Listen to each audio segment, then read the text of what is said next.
যে একটা পার্টিকেল যখন একটা ওয়েভ হিসেবে আচরণ করছে, মানে একটা ইলেকট্রনকে দিয়ে আমি যদি ওই একটা স্লিট দিয়ে পাস করা হয়, দুটো স্লিট দিয়ে তারা একটা ইন্টারফারেন্সের প্যাটার্ন দেখাবে, যদি সেটাকে অবজার্ভ করা হয় সেটা তাহলে আর ইন্টারফারেন্সের প্যাটার্ন দেখাবে না। তো এই নিয়ে একটা ফেমাস খুব এক্সপেরিমেন্ট রয়েছে, জন হুইলারের একটা এক্সপেরিমেন্ট রয়েছে এটা নিয়ে, মানে খুবই ফেমাস একটা এক্সপেরিমেন্ট। যে জিনিসটা হচ্ছে তোর কি বলবো, মানে রিয়েলিটিকে কোশ্চেন করেছে যে আদৌ রিয়েলিটিটা কিরকম আমাদের, মানে ওই এক্সপেরিমেন্টের রেজাল্ট এমন পেয়েছিল যেটা থেকে বোঝা যাচ্ছে যে আমাদের ফিউচার আমাদের পাস্টকে অ্যাফেক্ট করছে, মানে আমাদের ফিউচার অলরেডি আমাদের পাস্টকে অ্যাফেক্ট করছে। জন হুইলারের এই থিওরিটা থেকে সেটা মানে দেখিয়ে দিয়েছিল যে এরকম হচ্ছে, মানে কেমন অ্যাবসার্ড জিনিস দেখ, মানে পৃথিবী যে তৈরি হবে, হ্যাঁ সেটা হচ্ছে বিগ ব্যাং এর কারণ, এরকম বোঝাচ্ছে জিনিসটা। না কতটা অ্যাবসার্ড জিনিস, পৃথিবী যে তৈরি হবে ওটা বিগ ব্যাং এর কারণে। হ্যাঁ মানে হচ্ছে আমাদের ফিউচার অলরেডি ডেস্টিনি আছে এবং সেই ফিউচারটা আমাদের পাস্টকে এখন এফেক্ট করছে লাইফ। আমাদের পৃথিবী তৈরি হবে বলে বিগ ব্যাং হয়েছিল বলাই যায়। এই ডাইরেক্ট ভালো লাগছে, হবে না কিন্তু হতেই তো পারে। না কেন হবে, কেন হবে না এবার কেন? টার্মিনাল বিরোধী দেখ এটা হচ্ছে সাধারণ সব মানে সবকিছু ধারণার পুরো অপোজিশনে চলে যায়। এই থিওরিটা ও যেটা দিয়েছিল, মানে যেভাবে প্রমাণ করেছিল এই জিনিসটাকে, সেটাও ইলেকট্রনের ইন্টারফারেন্স থেকেই প্রমাণ করেছিল। আচ্ছা আচ্ছা চুপ করে, জিনিসটা একটু বলি, জিনিসটা কি জিনিস, যে কিভাবে আমাদের ফিউচার আমাদের পাস্টকে কিভাবে এফেক্ট করছে। সে মানে জন হুইলারের যে থিওরিটা, জন হুইলার আর ফাইনম্যান দুজন একসাথে করেছিল জিনিসটা, তো ম্যাক্সিমাম জন হুইলারের নাম আসে এটা। তো যে ইলেকট্রনের যে ইন্টারফারেন্সটা তোরা পড়েছিল, এবার এই ইলেকট্রনের ইন্টারফারেন্সটা তো জানিস, যখন আমরা অবজার্ভ করে নিই পার্টিকেলগুলো যে কোন দিক থেকে আসছে, কোন স্লিটটা দিয়ে বেরোলো, তার আর ডিফ্রাকশন বা ইন্টারফারেন্সে যেরকম এতগুলো এটা হয় সেটা দেখায় না, সোজাসুজি এসে পরপর বসে যায়। এবার জন হুইলার কি করলো, দুটো পার্টিকেল নিল, সে এন্টাঙ্গেল পার্টিকেল। এন্টাঙ্গেল পার্টিকেল কি জিনিস বলেছি, এসব নেই তোদের, ঠিক আছে, আমি জাস্ট গল্পের জন্য বলছি, এগুলো আলাদা কিছু না। একটা ধর প্যারেন্ট পার্টিকেল রয়েছে, সেখান থেকে দুটো পার্টিকেল তৈরি হলো, যার একটা স্পিন আপ একটা স্পিন ডাউন। এই দুটো পার্টিকেলকে বলা হয় যে এন্টাঙ্গেল পার্টিকেল, ঠিক আছে। একটা প্যারেন্ট পার্টিকেল থেকে দুটো পার্টিকেল তৈরি হয়েছে, যেগুলো হচ্ছে এন্টাঙ্গেল পার্টিকেল বলে, ঠিক আছে। পার্টিকেল ফিজিক্সের এসব মানে এসেন্সের জিনিস। এবার এইগুলো ধর অনেকটা দূর পর্যন্ত রাখা রয়েছে, মানে তোর বিলিয়ন্স অফ লাইট ইয়ার্স দূরেও রাখা রয়েছে, কিন্তু তাও যদি এই একটা পার্টিকেলকে কিছুভাবে সরানো হয় বা এফেক্ট করা হয়, অপর পার্টিকেলটা সাথে সাথে রিঅ্যাক্ট করবে, দুজনে এন্টাঙ্গেল ভাবে রয়েছে, বোঝা যাচ্ছে। তো এই পার্টিকেলগুলোকে বলা হয় এন্টাঙ্গেল পার্টিকেল, একে অপরের সাথে। মানে তুই ভাব একটা লাইটে যেতে কত টাইম লাগে, তাই না, একদিক থেকে অন্যদিকে কত টাইম লাগে, আমি ধর বিলিয়ন্স অফ লাইট ইয়ার্স দূরে রেখেছি, তাও আমি যদি এটাকে এফেক্ট করি একটু সাথে সাথে এটা এফেক্ট হয়ে যাবে। এই ধরনের পার্টিকেলগুলো তৈরি। তার মানে এই নয় যে ইনফরমেশন লাইটের থেকে প্রচুর স্পিডে এগোচ্ছে, এরকম নয়, ঠিক আছে। এদের পুরো কনসেপ্টই আলাদা। হ্যাঁ এটা এন্টাঙ্গেল পার্টিকেল, এইভাবে হয় তো, এটা অ্যাকচুয়ালি হয় এন্টাঙ্গেল পার্টিকেল এটা। এবার ধর কি কাজ করে নরমালি এটা বুঝে যাবে। এবার এন্টাঙ্গেল থিওরি তাহলে বোঝাতে হবে আমাকে কিভাবে হয়, যেটা তোদের নেই। ইপিআর প্যারাডক্স আমাকে বোঝাতে হবে। দেখ আলটিমেটলি বিষয়টা হচ্ছে এটা। এবার ধর একটা ফোটনস তো একটা পার্টিকেল, মানে আলোর যে পার্টিকেলগুলোকে আমরা ফোটনস বলি, ঠিক আছে। এবার ফোটনসের দুটো এন্টাঙ্গেল আমি পার্টিকেল করে নিলাম, মানে ধর ও এখান থেকে আমার একটা রয়েছে, তো এক্সপেরিমেন্ট শুরু হচ্ছে এখান থেকে, সোর্স একটা রয়েছে, ঠিক আছে। এবার এই সোর্সটা থেকে এদিকে ধর এরকম যাচ্ছে দুটো, ঠিক আছে, দিয়ে এখানে সে এবার ইন্টারফারেন্স তৈরি করবে, কি কিছু একটা তৈরি করবে, যেটাকে আমি দেখতে পাবো এখানে। এবার তার ঠিক অপোজিটে এখানে সেম একটা মানে হচ্ছে ইন্টারফারেন্স বা ব্যতিচার মাপার একটা যন্ত্র রেখে দিচ্ছি, দুটো সেম ডিস্টেন্সে। এবার এখানে আমি একটা বিবিও ক্রিস্টাল লাগিয়ে দিয়েছি, যে ক্রিস্টালটা হচ্ছে দুটো এন্টাঙ্গেল পার্টিকেলে ভাগ করে দেবে, দুটো, ঠিক আছে। মানে এখান থেকে আর কি দুটো স্লিট বেরিয়েছে, যে স্লিট আঁকাটাই ভুল হলো আমার, যে এখানে ধর এরকম দুটো স্লিট ছিল, এখান থেকে বেরিয়েছে, এখানে একটা এই ক্রিস্টাল লাগিয়ে দিয়েছি আর কি, যে ক্রিস্টালটা এই এন্টাঙ্গেল পার্টিকেলের জন্ম দেবে, ঠিক আছে। মানে আমি যদি এটাকে আমি অবজার্ভ করি, তাহলে আমি এই পার্টিকেলটাকেই অন্যভাবে অবজার্ভ করছি, বোঝাতে পারলাম কি হলো। মানে এখান থেকে ধর এই স্লিটটা থেকে একটা ফোটন বেরিয়েছে, যখন এই ক্রিস্টালটা পাস করছে আর একটা ফোটন, মানে এর এন্টাঙ্গেল ফোটনটা এখানে চলে এসেছে, দুটো ফোটন, এই একটা প্যারেন্ট ফোটন থেকে এই দুটো ফোটনের তৈরি হয়ে গেছে, দুটো সেম একই জিনিস। বোঝা গেছে? মানে আমি একে অবজার্ভ করছি, মানে আমি অপরপক্ষে একেই অবজার্ভ করছি। বোঝা যাচ্ছে? আর সেম ভাবে এখান থেকে একটা ফোটন বেরিয়ে এখানে চলে এসেছে, আর তার ইন্টাঙ্গেল ফোটনটা এখানে চলে এসেছে। বোঝা গেল? মানে আমি যদি একে এই দিক থেকে অবজার্ভ করতে চাই, দ্যাট মিন্স আমি একেই অবজার্ভ করছি অন্যভাবে একটা। যেহেতু দুটো ইন্টাঙ্গেল ফোটন, এ যা আচরণ করবে এও সেরকমই আচরণ করবে, একই আচরণ করবে দুটো। হয়েছে?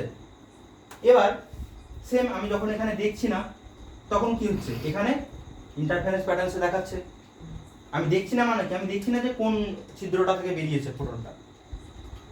এবার আমি যখন এখানে দেখছি কি হয়ে যাবে? এ আর দেখাবে না, এ আর ওয়েভ নেচার দেখাবে না, এ একটা কি হয়ে যাবে? একটা তরঙ্গ নেচার দেখাবে। বোঝা গেল? মানে আমি এই পার্টিকেলটাকে লক্ষ্য করছি, মানে আমি এই সেম দুটোকে লক্ষ্য করছি আর কি। আমি তো এখানে আর চোখ দিতে পারবো না, আমি এখানে চোখ দিয়ে দেখছি আলাদা করে। এবার দেখ আমি বিষয়টা কেন আলাদা কেন করলাম জিনিসটাকে, আমি তো এখানেও দেখতে পারতাম না। এখানে দেখলো তো সে একই হতো, যদি দেখতাম তাহলে সে ব্যতিচার নেচার দেখাতো না, যদি না দেখতাম তাহলে দেখাতো এরকম একটা হতো। আমি এই জন্য করলাম কারণ নেক্সট এক্সপেরিমেন্টে আমি যেটা করব সেটা একটা কি বলবো অদ্ভুত একটা জিনিস। আমি করব কি, এই জিনিসটাকে এতটা দূরে রাখবো না, আমি এই জিনিসটাকে কাছে নিয়ে চলে আসবো।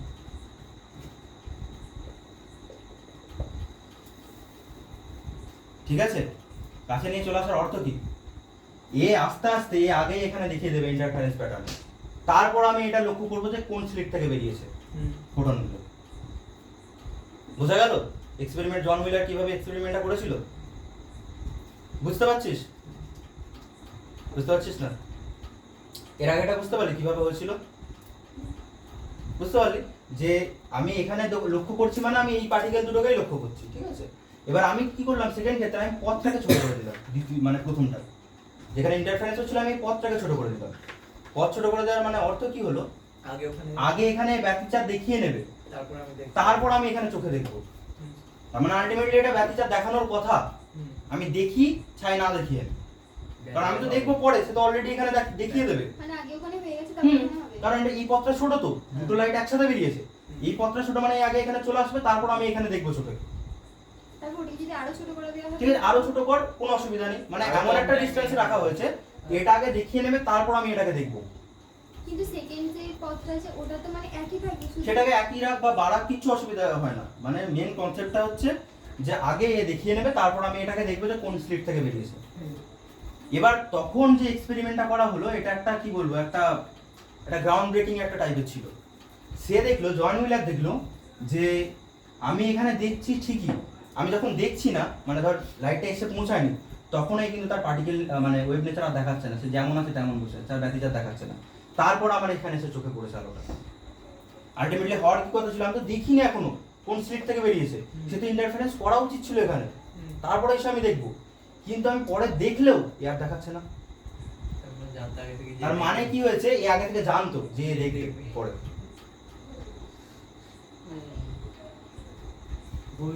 বোঝা যাচ্ছে? মানে এই ফিউচারটা অলরেডি পাস্টটাকে এফেক্ট করে ফেলেছে। এবার বুঝতে পেরেছি, দারুণ কিন্তু। বুঝলে? এই হলো জন হুইলারের থিওরি। সে দেখলো যে অলরেডি মানে এখানে একটা কনসেপ্ট এটা দেয়া যায়, এখানে যে চলে এসেছিল ফিউচারে, সে গিয়ে এখানে পাস্টকে ইনফর্ম করে এসেছে যে এইভাবে এক্সপেরিমেন্টটা চলবে, তোমাকে এইভাবে রিঅ্যাক্ট করতে হবে। এই হয়ে গেল কোয়ান্টাম মেকানিক্সের জিনিস।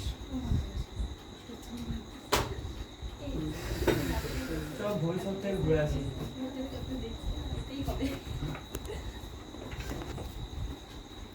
আমার এতগুলোর মধ্যে এটা কিন্তু দারুণ লেগেছে।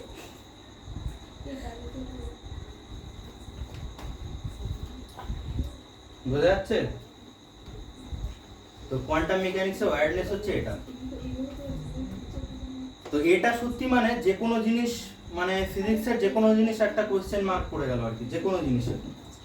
সেখানে আইনস্টাইনের থিওরিতেও টাইমের ডিরেকশনেও কোশ্চেন মার্ক পড়ে গেল। টাইমের ডিরেকশন কি সোজাই বাড়ে, মানে সবসময় পাস্ট থেকে ফিউচারেই যায়, সেটাও একটা কোশ্চেন মার্ক পড়ে গেছে এখানে। আমাদের এন্ট্রপিতেও কোশ্চেন মার্ক পড়ে গেছে, যে ইউনিভার্স সবসময় এক্সপ্যান্ড করছে, বাড়ছে, তার এন্ট্রপি বাড়ছে কিনা, সেটা কমতেও পারে। মানে হচ্ছে একটা পচে যাওয়া আপেল থেকে একটা অরিজিনাল আপেল তৈরি হয়ে গেল, উল্টো পথে চলছে। এই হয়ে গেল বিষয়। মানে একটা মৃত মানুষের জ্যান্ত মানুষ হয়ে গেল বক্তব্য দেয়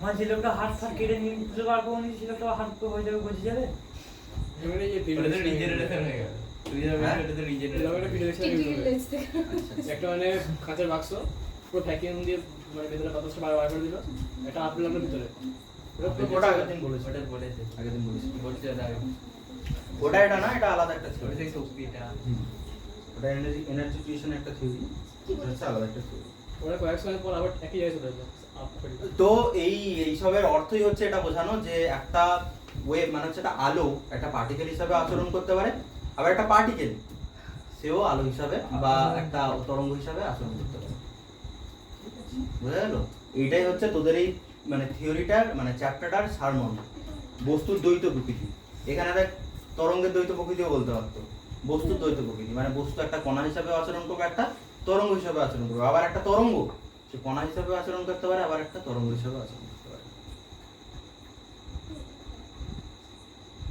বোঝা গেছে এই হয়ে গেল আমাদের যা কিছু আছে সেসব কিছু এবার এখানে কিছু গ্রাফ আছে গ্রাফগুলো একটু বলে দেওয়ার এতদূর পর্যন্ত কারোর কিছু অসুবিধা থাকলে বল